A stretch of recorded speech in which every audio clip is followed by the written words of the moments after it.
"Who do you think you are questioning me like that?" the older man barked, his voice sharp and indignant. I didn't flinch, keeping my gaze steady as I replied. "Mr. Nguyen," I said, my tone measured, "I'm here to help you, but if you want my help, I need the whole picture, every detail." He exhaled sharply, his pride clearly bruised, but he didn't argue further. For a moment he looked away, shaking his head. "My name is Danielle, which is the name I chose for myself when I was a kid. I'm a 30-year-old attorney. I never carried my family last name. I created my own. I built my career on resilience, channeling the pain of my past into a drive to succeed. When I was 6 years old, my parents abandoned me at an orphanage, leaving me to piece together a life without them. They walked away without a second glance, leaving me to wonder what I had done wrong, why I wasn't enough. Now, decades later, the very people who discarded me are sitting in my office, begging for legal counsel, and they have no idea who I am. I was 6 years old the last time I saw them. My mom had dressed me in my nicest outfit that morning, a yellow dress with little white daisies, and told me we were going somewhere special. I remember holding her hand tightly as we walked into the orphanage, the bright sunlight outside contrasting with the dimly lit hallways inside. The air smelled of cleaning supplies and something else I couldn't place, something cold, like emptiness. She knelt down in front of me, brushing a strand of hair from my face. "You'll love it here," she said, her voice soft but hollow. "They'll take such good care of you." I didn't understand what she meant. "When are you coming back?" I asked, my small hands clutching hers. She hesitated, her eyes darting away before she forced a smile. "Soon, sweetheart. Be good, okay?" I didn't cry as she walked away. I just stood there, staring at the door, waiting for it to swing open again. But it didn't. Hours passed, and then days, before I realized she wasn't coming back. That was the day I learned what it meant to be alone. The orphanage became my world, a place where I quickly learned that survival meant toughness. I stopped asking why my parents didn't come back. The other kids didn't want to hear it, and the caretakers didn't have answers. Instead, I focused on what I could control, my studies. Books became my escape, a place where I could lose myself in stories far from the sterile walls of the orphanage. I promised myself I'd be better, smarter, stronger than anyone who thought I wasn't worth keeping. But the nights were the hardest. Alone in my bunk, I'd stare at the ceiling, wondering what I had done to make them leave me. Did I cry too much? Was I not helpful enough? Every question became a fuel for the fire inside me, a fire that burned to prove, even if only to myself, that I was enough. I would show them. Somehow, some way, I would show the world that I wasn't the useless girl they thought I was. It wasn't until years later that I learned the truth about why they left me there. The orphanage director, a kind but overworked woman named Mrs. Patel, had pulled me aside when I was about 10. She'd been there the day my parents dropped me off, and she'd always seemed to feel sorry for me in a way I didn't fully understand. "Danielle," she said gently, sitting me down in her small, cluttered office. "You're old enough now to know why your parents brought you here." Her voice was kind, but her words hit like a knife. "Your parents. They came from a very traditional background. When your little brother was born, they believed it was their duty to focus all their attention and resources on him, as the family's heir." I stared at her, the words sinking in like stones. "But I'm their daughter," I said, my voice trembling. "Why didn't they want me too?" Mrs. Patel sighed, her eyes filled with sympathy. "It's not about what you did or didn't do, Danielle. It's about them and their beliefs. It's wrong, so very wrong. But they thought they were doing what was expected of them." That night, as I lay in bed, the reality of their rejection hit me in full force. They hadn't left me because of anything I did. They left me because of who I was, a girl who to them wasn't worth keeping. After that conversation, something in me shifted. I stopped asking why they left and started focusing on what I could do to move forward. The rejection that once crushed me became my fuel. At school, I threw myself into every subject, determined to be the best. I stayed late to read in the library, poring over books that stretched my imagination and taught me about a world far bigger than the orphanage. By the time I was 16, I was winning academic competitions and earning recognition from teachers who saw my potential. Danielle, one of them, told me, "You could go far. You just need the right opportunities." Those words planted a seed of hope in me. I started applying for scholarships with a single goal in mind: to get into a good university and prove to myself that I could rise above the circumstances I was born into. When the acceptance letter from a prestigious school came in the mail, I held it in my hands like it was a golden ticket. It wasn't just a chance to study, it was my way out. The orphanage threw a small party in my honor, and Mrs. Patel, who had always been my quiet supporter, hugged me tightly. "You've earned this, Danielle," she said.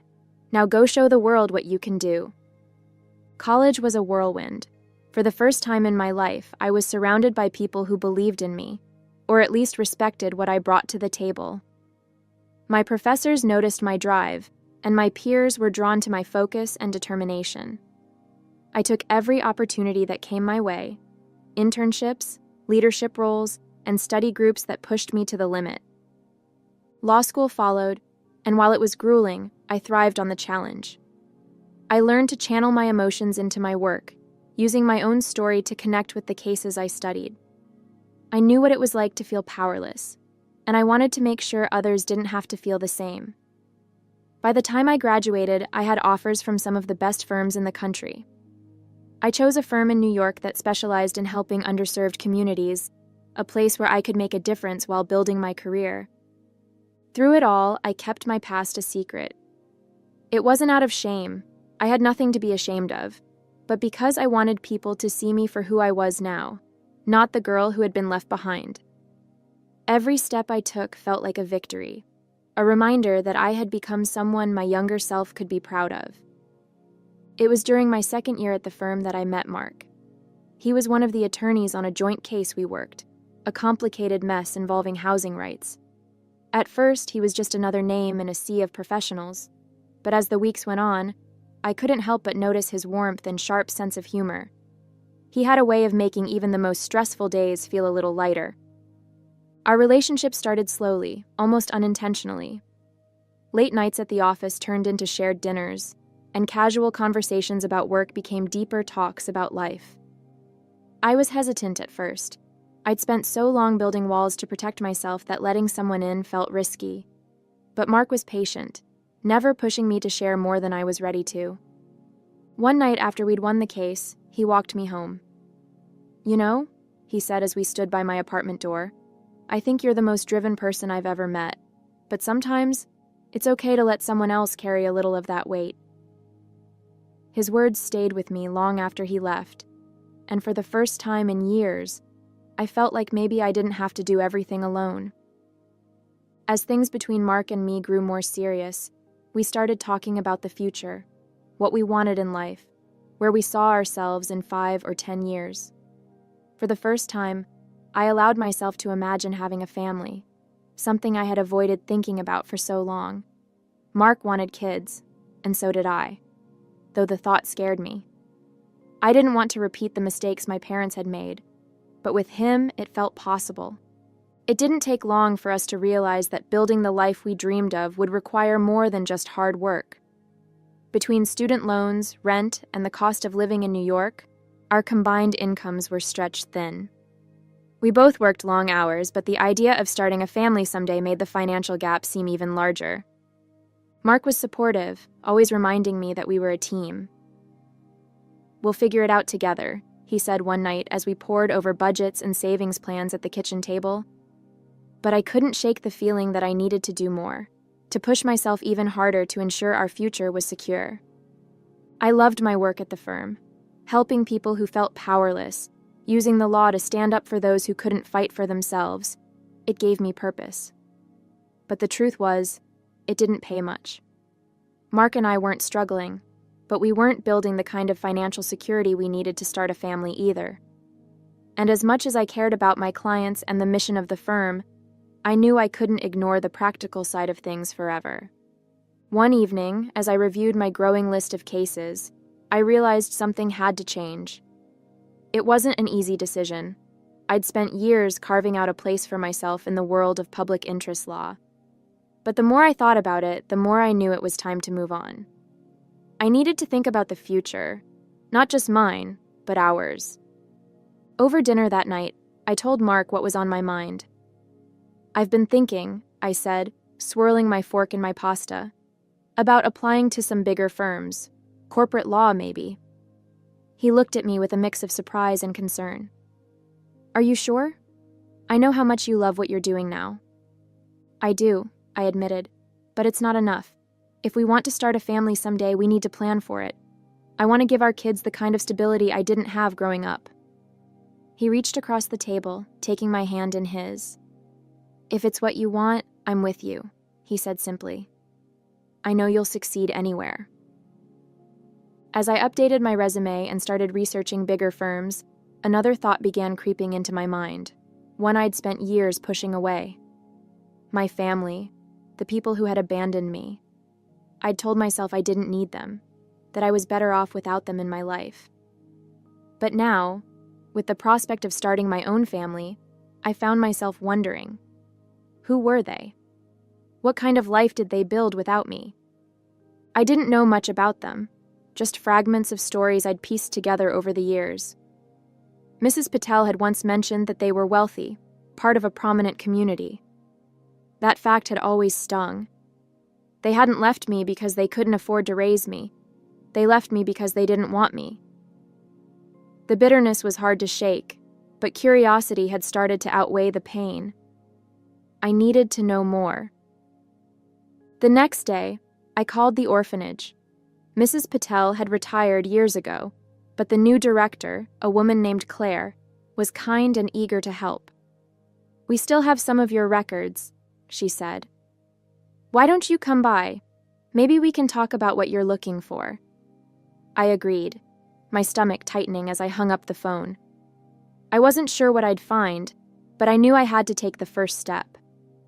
A few days later, I found myself walking through the familiar gates of the orphanage. It had been years since I'd last been there, but the sight of the weathered brick walls and the faint sound of children playing in the distance brought back a flood of memories. Claire, the director, greeted me warmly, her kind smile putting me at ease. "Come on in, Danielle," she said, leading me to her office. I pulled some files I thought might be helpful. We sat down, and she placed a thin folder on the desk between us. My hands trembled slightly as I opened it, scanning through the pages of handwritten notes and forms from when I was first admitted. "Your parents," Claire began gently. "They came from a very well-off family. From what I can gather, they owned several businesses and had a prominent position in their community." She paused, gauging my reaction. "They didn't leave you because of financial hardship." I nodded, swallowing the lump in my throat. I'd suspected as much, but hearing it confirmed was still a blow. "Do you have anything else about them?" I asked, my voice steadier than I felt. Claire hesitated before sliding a photocopy of a newspaper article across the desk. It was a feature on the Nguyen family, a story about their success, their growing company, and their perfect, polished life. There was a photo of them, my parents, older now but unmistakable, standing proudly next to a young man I knew had to be my brother. They looked so complete, so whole, like I'd never existed. After leaving the orphanage that day, I felt like I'd been split in two. One part of me was desperate for answers, while the other screamed to let it go. What good would it do to dig up the past? They'd made their choice, and I'd made mine. I had worked too hard to let their rejection define me any longer. I shoved the folder of information into a drawer at home and decided to focus on my future instead. A few weeks later, my efforts paid off. I received an offer from a top corporate law firm, exactly the kind of job that could provide the stability I needed to start the life Mark and I had been dreaming of. The pay was incredible, and the opportunity to work on high-profile cases was everything I'd hoped for. When I told Mark, his face lit up with pride. "I knew you'd get it," he said, pulling me into a hug. You deserve this, Danielle. I threw myself into the new role, determined to prove myself all over again. The work was challenging, but I thrived on the pressure. Long hours in the office left little time to dwell on my family or the questions I'd left unanswered. For a while, it seemed like I'd made the right choice, leaving the past where it belonged. A couple of years passed, and life changed in ways I hadn't imagined. Mark and I welcomed our daughter, Mia, into the world, a tiny, perfect bundle of joy who turned our lives upside down in the best possible way. Becoming a mother brought out a side of me I didn't know I had. I wanted to give Mia everything I hadn't had growing up: unconditional love, security, and the unwavering knowledge that she was wanted. At the same time, my career was flourishing. I had become one of the youngest senior attorneys at the firm, handling major clients and earning a reputation for my precision and drive.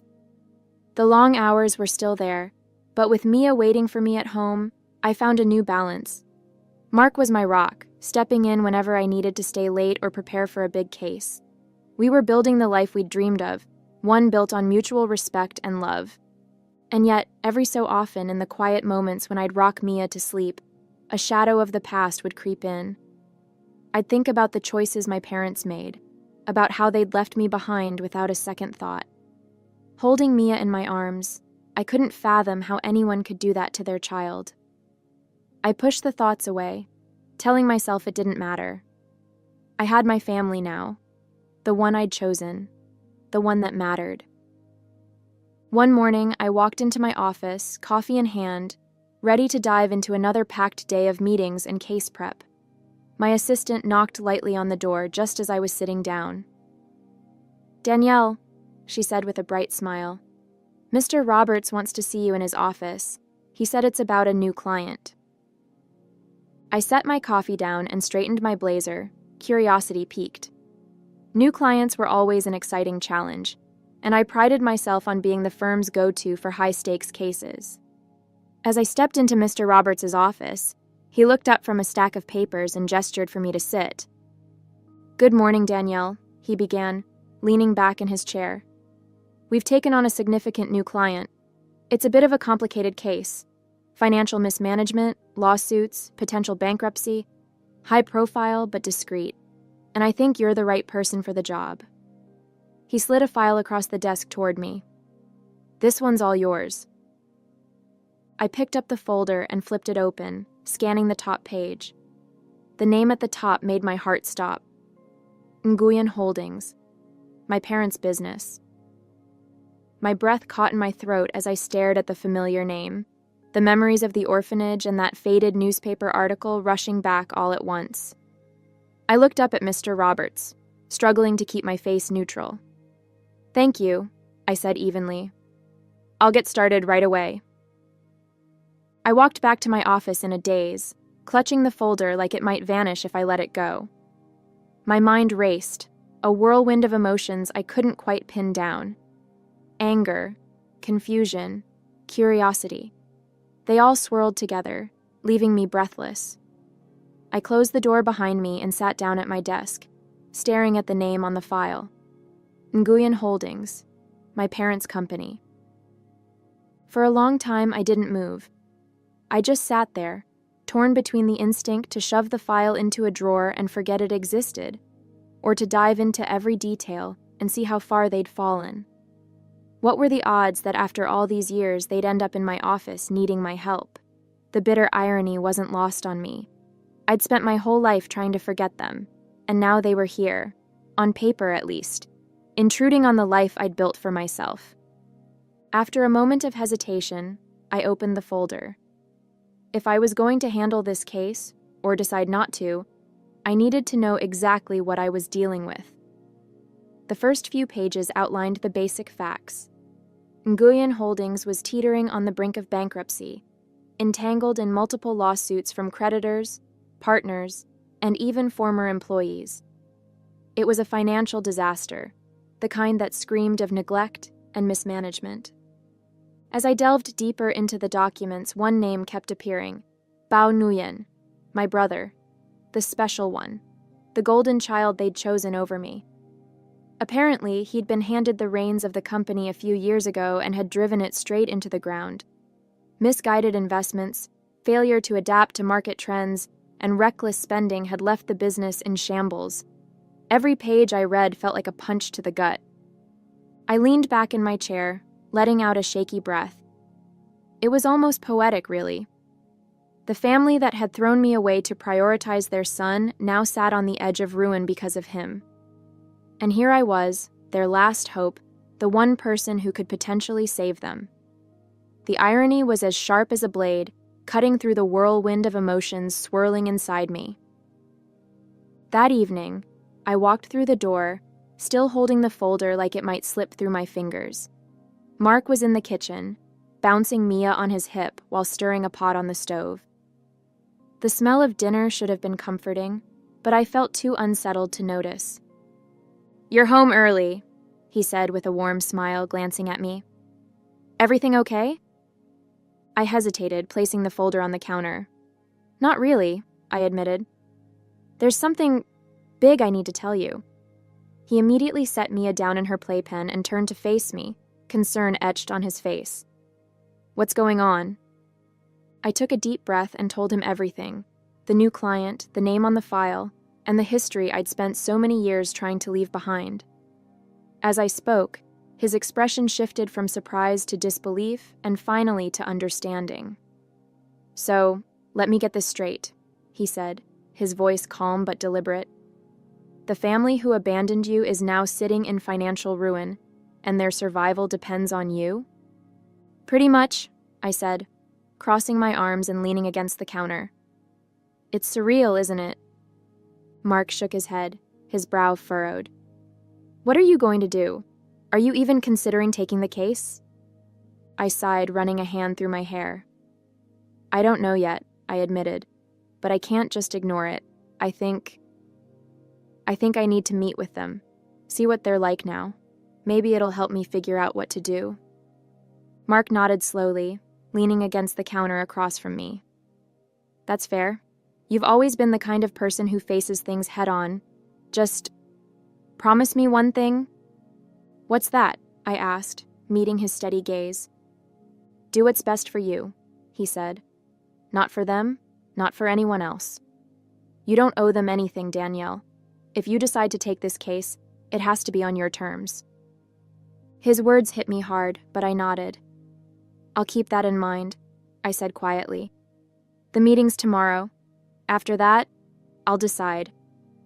Mark walked over and pulled me into a hug, his arms a steady anchor against the storm of emotions swirling inside me. "No matter what you choose," he murmured, "I've got your back." The next morning, I sat at my desk, staring at the phone for what felt like an eternity. My assistant had already reached out to Nguyen Holdings to arrange the meeting, and they'd agreed almost immediately. Now all that was left was to confirm the time. I took a deep breath, picked up the receiver, and dialed. A woman's voice answered on the other end. "Nguyen Holdings, how may I direct your call?" "This is Danielle from Cross & Roberts," I said, keeping my tone professional. "I'd like to confirm the meeting scheduled for tomorrow with Mr. Nguyen." "Of course," she replied cheerfully. "Mr. Nguyen and Mr. Bao Nguyen will be there at 11 a.m. Does that work for you?" My grip on the phone tightened at the mention of Bao's name. "Yes, that works perfectly," I said, forcing my voice to stay steady. "Thank you." As I hung up, my stomach churned. The meeting was set. In less than 24 hours, I'd be sitting face to face with the family who'd left me behind. I leaned back in my chair, exhaling slowly. No matter how this meeting went, I knew one thing. I was ready to face them. That night, sleep didn't come easily. I tossed and turned, staring at the ceiling as my mind raced with every possible scenario. What would I say? How would they react? Would they even recognize me? Every time I closed my eyes, their faces from that newspaper article flashed in my mind. Older, but unmistakable. By the time my alarm went off, I felt like I hadn't slept at all. The next morning, I got ready with a focus that was almost robotic, carefully selecting a sleek black suit and pulling my hair into a neat bun. I wanted to project confidence, even if I felt anything but. As I walked into the conference room at 10:50 a.m., I gave myself one last mental pep talk. You've faced tougher challenges, Danielle. You can do this. At exactly 11 a.m., the door opened and they walked in. My father was first, looking every bit as proud and authoritative as I remembered. Behind him was Bao, his features sharper than in the photos but still carrying that same air of privilege. Neither of them gave me a second glance as they approached the table.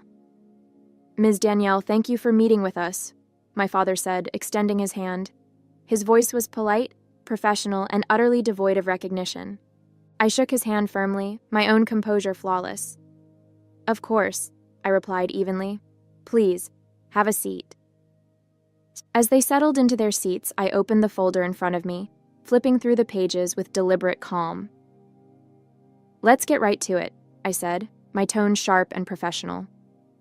From what I've reviewed so far, Nguyen Holdings is in a precarious financial situation.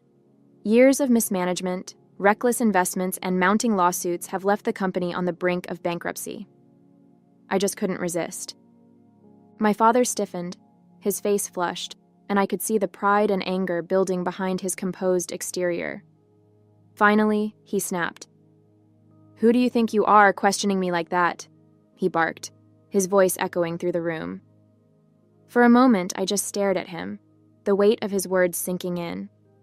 He had no idea. No idea who I was. No idea that the person sitting across from him was the same little girl he deemed unworthy all those years ago. And now I'm here, sitting across from the man who left me behind, demanding my help. Part of me wants to laugh at the absurdity of it all. Another part of me wants to scream. He doesn't even recognize me. He doesn't see the person I've become, the person who's now in control of what happens next. So I'm asking you, what would you do if you were me? Would you confront him here and now, rip off the mask and force him to see the truth? See who the person he abandoned has become? Would you take the case and show him that I'm stronger than he ever gave me credit for? Or would you walk away, leaving him to deal with the mess he and his golden child created? And then there's another thought that keeps creeping in. Should I ruin their lives for good? Should I let their empire crumble and watch them feel the pain they once made me endure? Is that justice? Is that revenge? I don't know anymore. All I know is that whatever I decide will change everything. Let me know your thoughts in the comments. I'm still deciding, and maybe your perspective will help me figure out how this story ends. Hey there! Did you like the story? If you did, don't forget to hit the like button and subscribe to the channel. It helps us a lot and makes sure you won't miss out on more great stories we share here. Thank you for watching, and we'll see you in the next one.